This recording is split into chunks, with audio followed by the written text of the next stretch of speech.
hi there. So, I'd figured since I've been making all these fire alarm system test videos and videos about what a fire alarm, how fire alarms work and all that, I figured I'd make a video that explained exactly why I started becoming so interested in fire alarm systems, how they work, and why I started collecting them. So, just the first part will be about why I got so interested in learning about how they work. So, basically, um,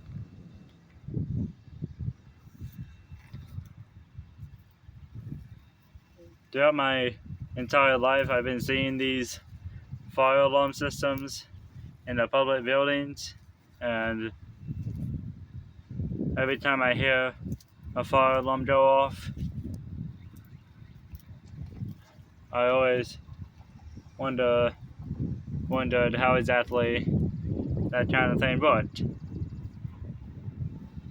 So, what did I do? I went straight to Google and, YouTube. I went straight to YouTube and searched that up for myself. And I started seeing all these videos showing how a fire alarm system works and the basic components of a fire alarm system and how fire sprinklers and smoke detectors work with fire alarm systems. And so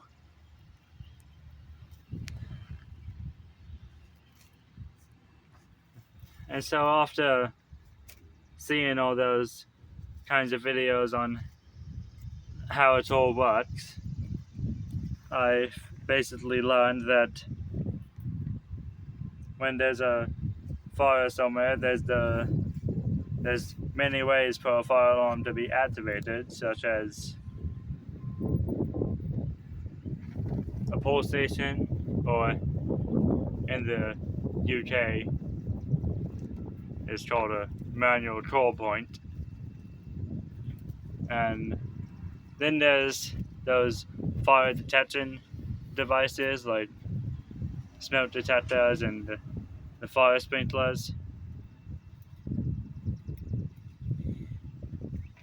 And once one or more of those are activated,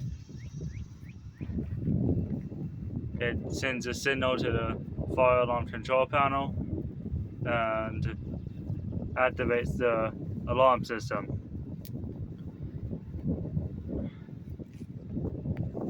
So yeah, upon every time I heard a fire alarm go off, mostly at schools, I just decided to make use of YouTube and see how all of it worked. And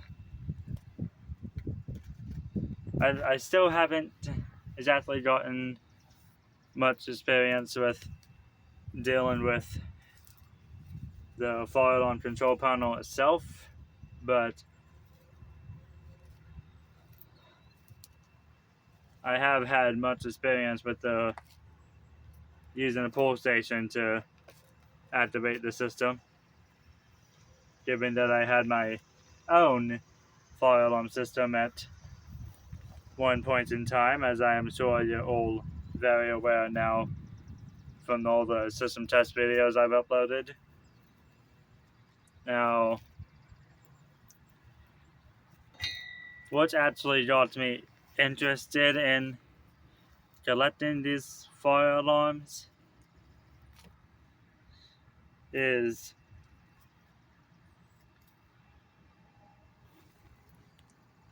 well, it's definitely not the fact that I seen a whole bunch of other people collect the fire alarms, because that would be a stupid like that wouldn't be a very good reason, now would it? Anywho's, I guess that since I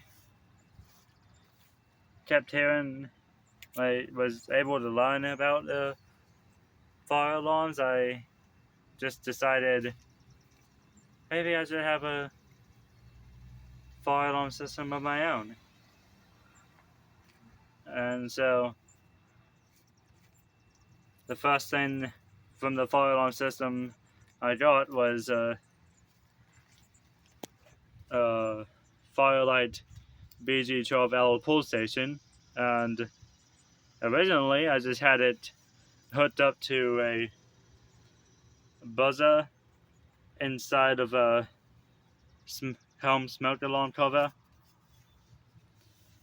and that was pretty much my fire alarm system for most of the time, until I suddenly retrieved the Spectral Alert Closet remote strobe and the Spectral Alert Closet remote horn, and those replaced the buzzer inside of the home smoke alarm cover. And then later down the line, I got the Notifier BNG1 pull station and the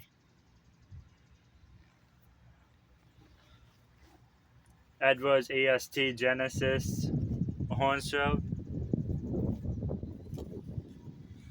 So that became an addition to the system, and then later after that, I got the System Sensor Spectral Alert Advanced horn strobe, white ceiling mount.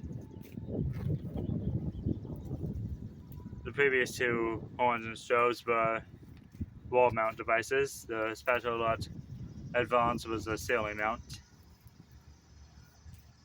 And then after having a whole entire system of only, sorry about that, after I had a system of only horn strobes for a while, I suddenly decided that I should add a few speaker strobes to the mix. So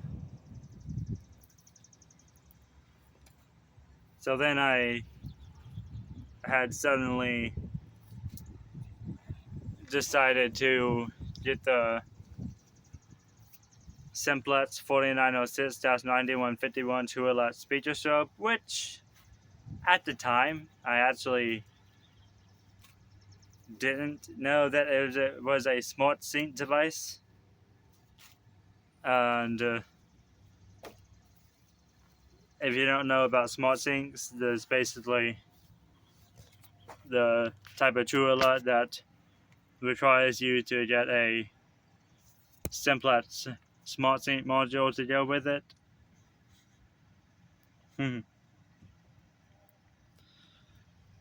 So I didn't know that at the time that we got it. So yeah, if you want a Simplex device, make sure it's not a smart sync device. Make sure it's a free run. And I was also told once in a comment that should also stay away from the True Alert ES devices and also the quick alerts. So yeah. Anyway, so at the same time, somewhere around the same time I retrieved the True Alert speaker strobe, I had also retrieved the Wheelart E70-MTW speaker strobe, and also Edwards 278B-1120 pulse station. I received all those devices somewhere around the same time and hooked them up to my system, and ever since then I started using voice evacuation messages on my system test videos, and it actually got the voice evacuation messages actually made it cooler. So yeah, and but then I realized that not a single one of those pull stations that I had was able to activate the strobe on the Simplex True Alert. So, since it was a smart sync device, I think. So, I had seen Simplex T-Bar pull station once, and I thought, well, since I have a Simplex True Alert, then I need the pull station to match it, right? So, I got a Simplex T-Bar pull station, and throughout time, I realized from the system test that involved with that pull station, I seen that it actually worked in activating the strobe. Now, I'm sure it had to do with something with all the plugs I was using, maybe some of them weren't enough power or anything like that, but yeah. So, after I started collecting fire alarms, I noticed that I wasn't alone in that hobby, as there are other people that collect fire alarms as well. And collecting fire alarms is actually a really good hobby for those who have learned how the systems work, and for those who just want to have their own fire alarm system to experiment with, like changing devices throughout every video, even though I can't really do that. So yeah, so that was basically just like a brief history of why I started getting into all the learning about how fire alarm systems work, and also how I started being interested in collecting fire alarms. Now, all those fire alarms I collected in the past are actually not in the same exact place that I'm currently living in right now. So, but maybe one day I'll find another place with walls that I can hook the system up to. But anyways, I think that'll do it for this one, and always remember to stay safe, and I will see you in the next video. Goodbye.